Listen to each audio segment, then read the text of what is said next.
Hello Turnitin.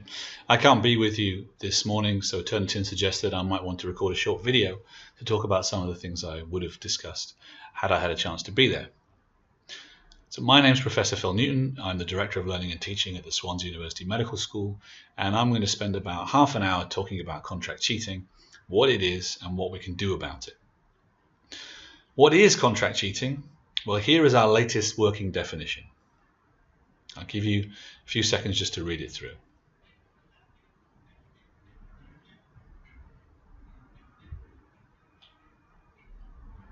And this definition is the same as most of the established definitions of contract cheating. You've got a student who needs to get some work submitted to their university, but for whatever reason they can't or they don't want to do it, so they get somebody else to do it for them. Now this definition is the same as most of the other definitions that have been around for a very long time. Starting with those developed by Tom Lancaster and Bob Clark back in the early 2000s. This working definition we have here is taken from a paper we've been working on recently, looking at legal aspects of contract cheating and what we might do about contract cheating from a legal perspective. And we realized when trying to define contract cheating that we had to add some extra detail to this. In particular, around this idea of completing or undertaking an assessment for a student. There's a loophole that students may employ or companies may employ whereby a student purchases an assignment from a company and then modifies it ever so slightly and then submits it as if it was their own work. And thereby the company hasn't completed the assessment, the student has done something to it. So we've added a second paragraph to this definition whereby we use completes to mean that the third party makes a contribution which results in reasonable doubt as to whose work the assessment represents. This basic definition that's used to define plagiarism. Whose work is it? Whose work is being submitted? And if it's mostly the work of the contract cheating service, then it's contract cheating. So this then is the basic relationship I've just described between a student who needs to get some sort of work done, in this case an essay, and for whatever reason can't or doesn't want to do it themselves, so they contract out, in the case of an essay, a writer to do the work for them. Straight away then we have some additional detail that we need to add. So most of what you will hear in the popular press and in the media is about essay mills and custom essay writing services. The truth is that contract cheating services can offer pretty much anything that a student wants. They can get slides made for a presentation, they can get a practical written up, they can get some draft notes made, they can get a PhD thesis written, and they can even sit an exam for a student. Obviously, if it's a face-to-face exam, then some sort of fake ID is often required, but an online exam, it's very straightforward to pay somebody else to do that for you. Most of what we're going to talk about for the rest of this session is about essays, because that's the language that's commonly used, but we need to be aware that simply switching from essays to some other assessment format is not going to fix contract cheating. Some of these other assessment types are harder to contract out than others, and that's something we'll come back to, but in general, don't believe that just changing assessment is enough to deal with contract cheating. Second thing we have to deal with, this is just right up here, is the idea then, of course, that the writer is a commercial service or comes from a custom essay writing company or a contract cheating company. Again, that's what the media will often tell us, but some work that we've been doing in Australia through a project we've called Contract Cheating and Assessment Design has told us quite clearly that the majority of outsourced assessments are outsourced to friends and family. Where a student gets somebody else to do the work for them, they're usually giving it to a friend or a family member or somebody that they know rather than one of these commercial services. That's not to say that the commercial services aren't an important part of contract cheating that we need to pay very specific attention to, but we need to think when we're trying to design ways to tackle contract cheating, how we deal with this broader concept that outsourcing an assessment can be to any one of a number of different people. Okay.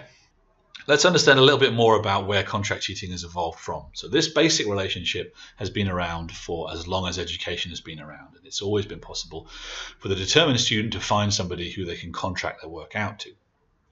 What's happened in the last generation or so is that basically with the advent of the internet, a whole load of companies have sprung up to facilitate this relationship between a student and their assignment.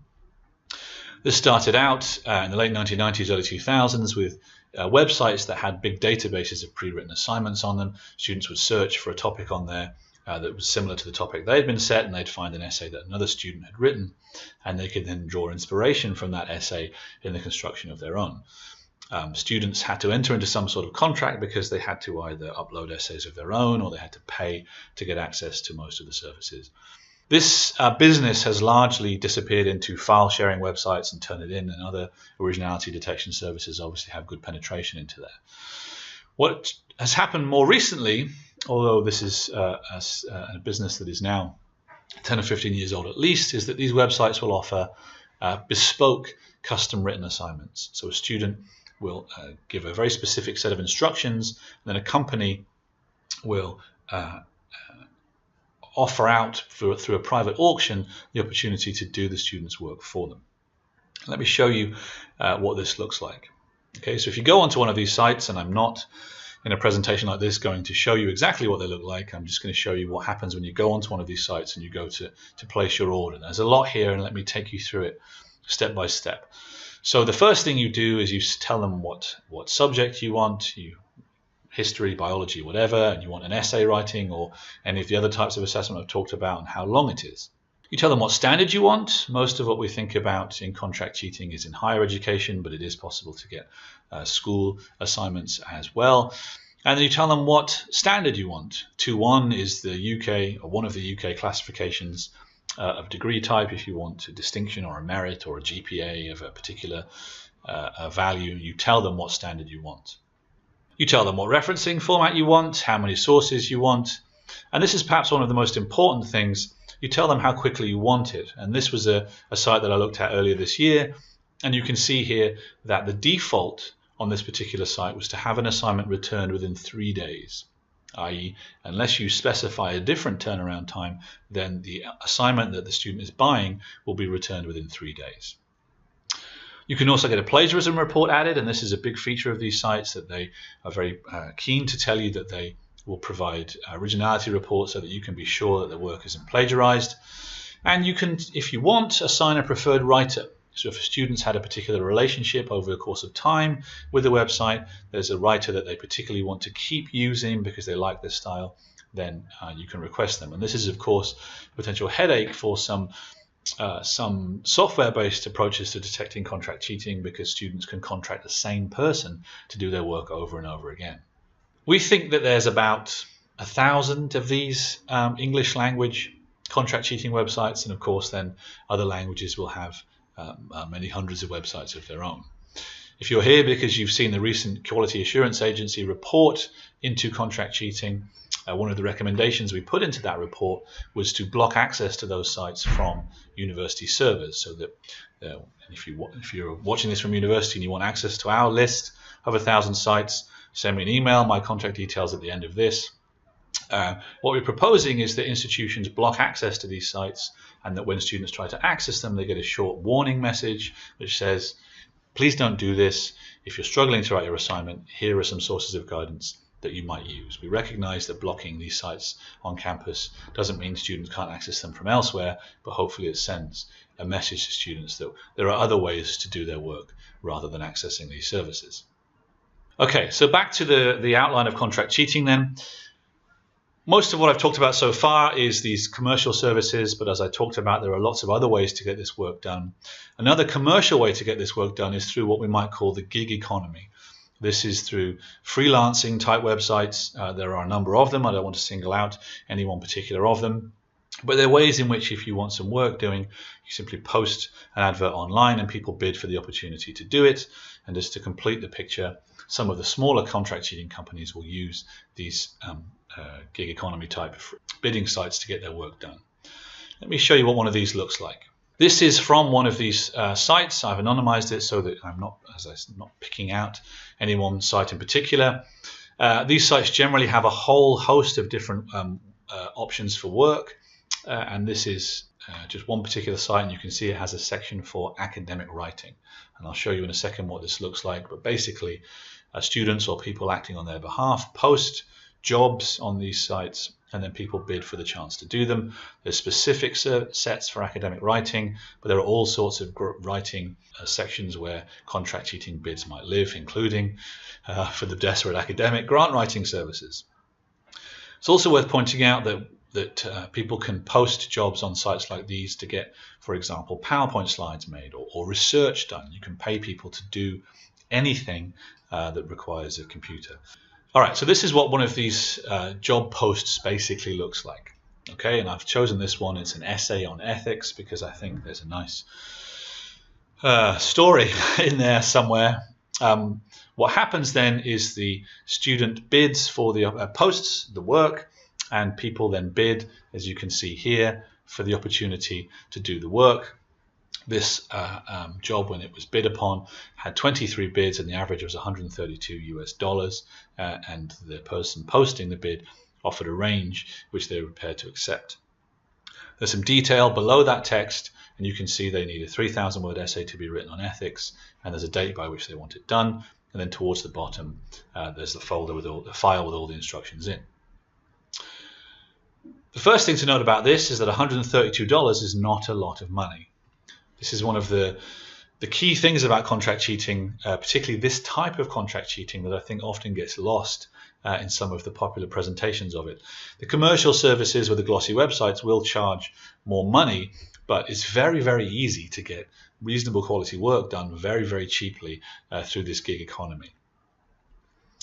The second thing to note about this bid is that there's a timeline by which the bidder wants the work doing. One of the first pieces of research we did on this was to look at the turnaround time that these jobs request. So people will post the job on a particular date with a request for it to be delivered on a particular date, and we can then work out what the average turnaround time is for these contract cheating services. This is one of the first pieces of research we did on this. We analyzed over 130 different jobs posted on contract cheating service, and the average turnaround time was about 5 days. Now that's very, very quick. 24% requested a turnaround time of less than a day. This is the most important thing I think we found with this piece of research, is that for every successful bid, there are about 10 others bidding to do the job within time and within budget. And this is stuff we did a few years ago, and I think at this time it was a buyer's market, and I think if you went and repeated this research now, you'd find that contract cheating was even quicker and even cheaper. The reason we did this research was because one of the early postulated solutions for contract cheating was to reduce the turnaround time for assignments. Don't give students 3 months to do their work, give them 3 weeks. What we found here is that short turnaround times are unlikely to prevent contract cheating, and some of the work, most recent work we've done in Australia, actually suggests that if you go below a few days, you might actually drive students towards contract cheating services because you add to the pressure for them to get the work done.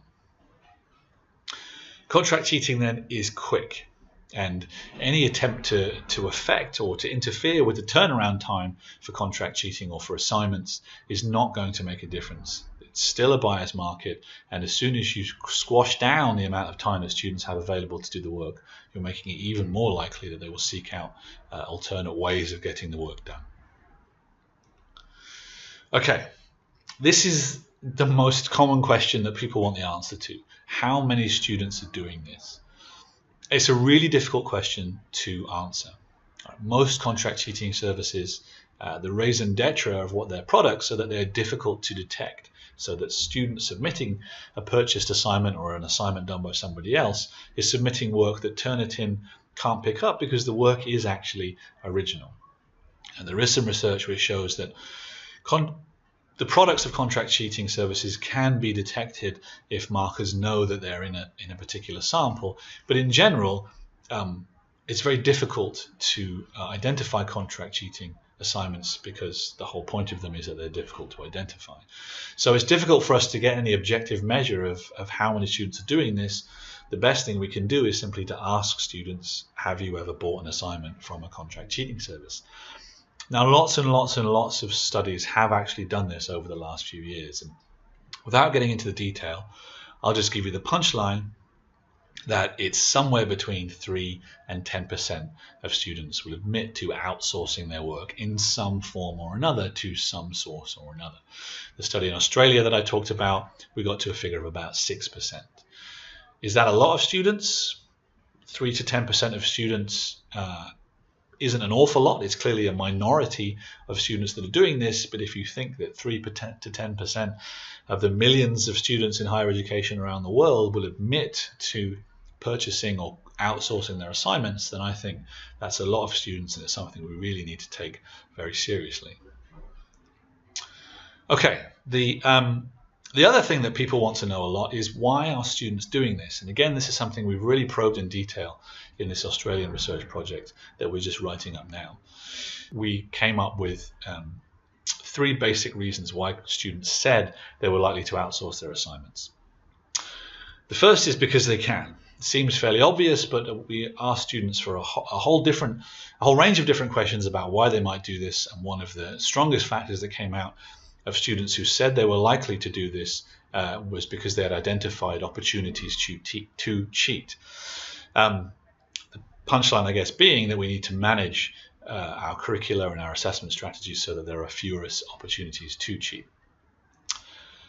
The second big group of things that students told us about why they might cheat was because they were dissatisfied with the learning and teaching environment.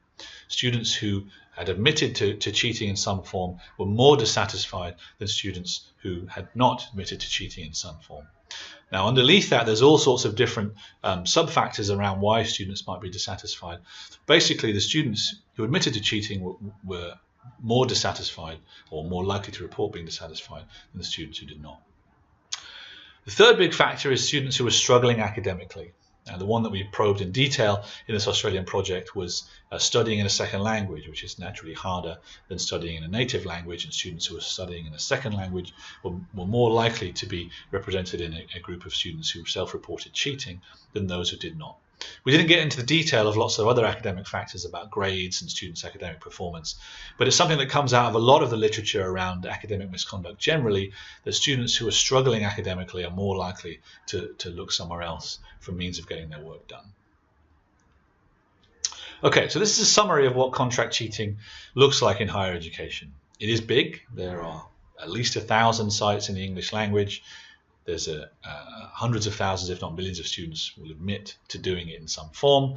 It's very cheap, it's very quick, it's very versatile, you can get anything done, and it's very well established. Most of us have some sort of encounter with the advertising of contract cheating services on our social media platforms or on public transport or stuck in the public facilities of universities around the world. Contract cheating is unfortunately here to stay, and I think we really need to think seriously about what we're going to do to tackle it. Okay, so what do we do about contract cheating? Well, I'm going to summarize 3 basic approaches that come together to form a very British approach to any problem, and that's to pour some ale on it. And ale stands for assessment design. There are things we can do to design assessments that make contract cheating less likely. There are legal approaches we can take to deter people from contract cheating and to tackle the services that are out there which offer contract cheating services. And then I think perhaps the most important, and the one I'm going to start with, are education-based approaches. So let's start with that. What can we do from the education perspective? Now, there's some reasons why the educational approach is important. I'm going to talk very quickly about one of the first research studies I did on contract cheating, where I showed students various scenarios which related to various different types of academic misconduct, and I asked them what should happen as a result. The punchline was that where I showed students a scenario that was very obviously contract cheating involving a commercial service, a student bought an assignment, turned it in for no good reason other than they had to go on holiday. I asked the students what they thought should happen, and what they thought should happen was a penalty should be applied that was far more lenient than the one which the university would apply. And most of the students, in fact, almost all of them, knew that contract cheating in this scenario was wrong, but the recommended penalty was much more lenient than would have been applied by the university. And so I think this creates a situation where students are at risk, potentially inadvertently, because they think contract cheating is not such a big deal, whereas the university regulations currently very much make it so. The second, and perhaps more important avenue towards educating people about contract cheating is about the educators themselves. And we'll talk briefly about a study we've just finished where we looked at the textbooks that are recommended to educators who are learning how to teach. So you're a new academic in higher education, you want to learn how to write good assessments, how to do good teaching, how to facilitate small groups, all that good stuff. You might be recommended a textbook. We identified 20 of the most common textbooks recommended to academics in higher education, and we basically asked what's in those textbooks regarding academic integrity. Now, we did a whole bunch of stuff to analyze the content of it, some of it too complex for presentation in a short video like this. I'm going to tell you about the simplest thing that we did, but which actually captures the punchline of the study. We just simply did a keyword analysis for some keywords that relate to academic integrity. What we found is the word plagiarism appeared in the indices in the tables of contents of 12 of these 20 textbooks. The word cheating appeared in 6. Straight away we can see that there's then a significant number of textbooks that don't even consider the basic concepts that are important for academic integrity. And here we're talking about academic integrity generally, not just contract cheating. Academic integrity is a very positive and proactive approach to misconduct that tries to emphasize the positive, the learning, creating opportunities for students to do the right thing rather than penalizing them for doing the wrong thing. This phrase, academic integrity, has been around for a long time, and so we looked in the indices and the tables of contents of these books for this particular phrase. The 20 most commonly recommended HE textbooks, none of them had the phrase academic integrity in them. And this, I think, is one of the most striking yet simple findings that I've made from the research I've done in this. This basic concept of academic integrity is not something that crops up in the mainstream discourse around higher education in terms of teaching people how to teach. Contract cheating itself didn't come up, and essay mail appeared in only 1. The punchline here being that we really need to make sure that these concepts of academic integrity and good assessment design to present it and so on are part of the everyday language of teaching academics, what it means to teach in higher education. The punchline then, are we educating educators about academic integrity? The answer really was no. All right, let's go on to assessment design. This is something I've covered in a book chapter I wrote with Chris Lang from the University of Toronto. I've done various workshops and training sessions for academics on this, and I've asked them what could we do to design assessments to limit the influence of contract cheating. And these are some of the main things that people have told me. The most important thing that comes up over and over and over again is a need to increase the use of and the emphasis on face-to-face assessments. Have students assessed in front of you, in front of academics, in front of an examiner, and focus on what students can do rather than essays which are writing about what they can do. Some simple examples: an increased use of oral presentations and Viva type exams, narrated video assignments where you can see and hear the student, and learning on placement. That's not to say that essays aren't important, and they're a very important part of what it means to develop the academic skills that we associate with going to university, but we need to make sure that we, at the very least, mix up the types of assessment that we're doing. Portfolio assessment, having a range of different assessments and then considering them all in the round. Programmatic assessment is another phrase that's used to mean something similar. Using assessment types that are personal and specific are often suggested way to deal with contract cheating. Having assignments done in class, so still have students write stuff, but have them do it in a regulated environment. And then 2 things which come up a lot, which I'm less confident and at ease with. Limiting anonymous marking. Anonymous marking is something that's very common in UK higher education, and for good reason, because we like to try and eliminate unconscious bias in assessment. But as soon as we have anonymous marking, of course, it's very difficult for us to know whether a student has produced work that is unlike stuff they have produced before. And one thing that comes up commonly is the increased use of traditional exams. Again, I'm not sure this is a good idea. Traditional exams are not the best way to assess a whole range of different learning outcomes, and I think we can do better than just ditching written work and going back to exams. All right, let me talk briefly then about legal approaches to contract cheating, and this is some of the most recent work we've been doing. One of the things that people ask me very commonly when I talk about contract cheating is, can it be legal? Particularly when you show the layman, the person in the street, what's available through these commercial services. They say, well, surely that's not allowed, that shouldn't be legal. And some of the research we've done where we've asked academics about it, they have assumed, it's clear in their responses, that this is illegal. The basic answer to the question, is it legal, is yes, it is. This is something, again, that I reviewed with Chris Lang in our book chapter. Chris is legally qualified, and we looked at all of the different legal situations affecting contract cheating, mostly in the UK, US and Canada and Australia. We found that contract cheating, or the provision of contract cheating services, in most cases is still considered legal, and there were some countries where there were laws against contract cheating, but they have been met with limited success. The Quality Assurance Agency are the people who determine whether universities in the UK are allowed to call themselves universities. They published an interim report last year looking at contract cheating in higher education, and they posed the question as to whether or not we should use a legal approach to tackling contract cheating. And they thought we probably could use existing legislation, particularly that relating to fraud, to tackle contract cheating. Myself and two colleagues from the College of Law here in Swansea University looked at the UK law around fraud to try and see whether the commonly observed practices of so-called SA mills or commercial contract cheating services could be susceptible to prosecution under the fraud laws.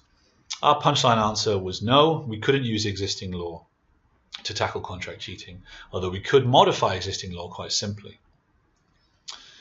This has then led us on to our most recent paper, which we hope to have published very soon, where we consider, should we use a legal approach to tackling contract cheating? Why should we do it? Why shouldn't we do it? And what are some of the complications that come from that? And I'm going to run you through some of this unpublished work to try and unpack that a little bit more. There are lots of arguments for and against using a legal approach to contract cheating.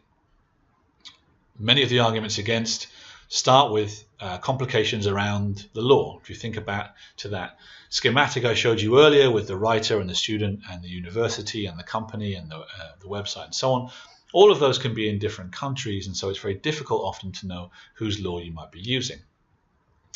It's difficult to know what exactly the crime is when we look at fraud or bribery or theft or some other commonly established forms of crime. None of them fit quite into a definition of contract cheating that we're familiar with. It's often difficult to know who the victim is in the consideration of contract cheating. Is it the other students whose degree has been undermined? Is it the university who may have been defrauded? Is it the student who's bought an assignment being guaranteed a good grade and only gets an average one?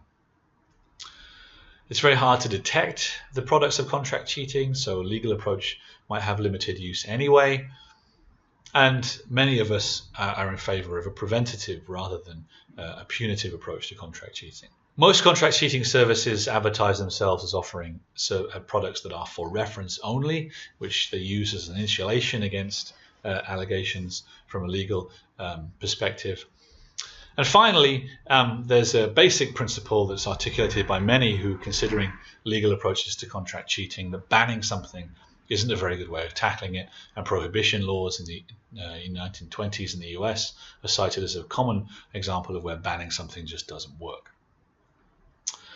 There are some arguments for using a legal approach. The first is that making something illegal has to act as some form of deterrent. Many of us who have these conversations with students now would find that those conversations have a very different context when we're advising students not to do something because it's illegal. I think that's a very powerful argument to use with students, and hopefully will put some of them off considering these services. The fact that we don't know what the crime is, I think, is actually something that is important as an advocate for a legal approach to contract cheating. The law needs to catch up with these modern crimes, and some of the work we've done in this paper we're about to publish we think articulates a way in which we can conceptualize some of the issues in contract cheating from a legal perspective. It clearly is wrong, and we need to do something about it. We need to update the law. Having something become illegal shifts the context in which it happens. We've talked about conversations with students, but there are also someone who's thinking about setting up a contract cheating service or hosting them, or if it's illegal, the context becomes very different. It will put people off. Nobody is saying that a legal approach is the answer. We need a holistic approach with multiple different strategies to tackle contract cheating, some of which I've covered in this session. And finally, without wanting to get into detailed consideration of gun laws, I think anyone would accept that the data on gun crime shows quite clearly that the easier it is to get hold of guns, the more likely gun crime is to happen. Of one form or another. Making something illegal isn't always going to get rid of it, but it's going to make it less likely to happen. The final argument then, and perhaps the most important, is that contract cheating, particularly the provision of these commercial services, isn't right, and we need to do something about it. It should be illegal, and there are ways we can do that. The simplest thing we can do is to just change the context in which contract cheating happens. There are ways in which we can tackle the law to take away some of the defenses that the contract cheating services currently use of providing reference materials. And there are plenty of crimes that are international and that are pursued internationally, and the fact that different angles, elements of contract cheating happen in different countries shouldn't deter us from pursuing it through illegal means. There's plenty of precedent for doing that. Another way in which we might pursue a similar approach to contract cheating, but without necessarily resorting to the law, is to use regulation. People who define, like the QAA do, whether or not universities are in good standing, could quite simply change their codes of practice and their quality codes to make it such that some of the good practice we talked about earlier, educating educators, mixing up assessment design, using more face-to-face assessment, could be included in the requirements of universities, therefore limiting opportunities for contract cheating through a regulatory means. The European Network for Academic Integrity and the ICAI in the US and other organizations are developing best practice guidelines for institutions to get some form of kite mark or other stamp of approval to say that their assessment systems have been certified as minimizing opportunities for misconduct and maximizing opportunities for good conduct. And finally, this is the logo of an organization that accredits business degrees. There are plenty of degrees at the moment that are accredited by professional bodies, medical, health professions, business, legal, and so on. These accrediting organizations could themselves make it a requirement that we use multiple different types of assessment with an emphasis on face-to-face, and we educate educators about academic integrity as a part of their accreditation requirements, and that would again limit opportunities for contract cheating. All right, so that's the end. That's a summary of all the things we can do to limit contract cheating. The first and most important thing that perhaps we can do is to understand it. Spread the word about what it is, spread the word that it's happening, and some of the things that we might do. We can teach academic integrity to our students, to our educators. I've put here in postgraduate certificate because most organizations in the UK, most higher education organizations, have some sort of postgraduate certificate for their educators that gives them some sort of accreditation to say they're a qualified teacher. We need to teach academic integrity in there, and we need to make it a core concept. We need to make sure we design good assessments that make contract cheating harder. We're not going to eliminate it, but we can make it harder. And finally, those of us who have the opportunity to work with the policymakers, we need to make sure that they're aware of this issue and they're taking steps to deal with it through legal and regulatory means. All right, that's basically it. Thank you for watching. I'm going to have a couple more slides of thanks and with a link to some of the references I've talked about. The summary really is contract cheating is a problem. There are a significant minority of students who are doing it, and it's in everyone's interests, their interests, academic interests, the institution's interests, to do something about it. I want to thank all the people who've been involved in this research. They're all listed here. Michael Draper, Josie, Lisa Wallace from Swansea University, Chris Lang from the University of Toronto, and Rebecca Audrey from University of Canberra, and then a whole group of folks there in Australia who are involved in the contract cheating and assessment design project. This is finally then a link to some of the papers that I've talked about in this session, and the website at the bottom is to the contract cheating and assessment design project. I'll leave this up here for a second, and if you want any further information, it's all there.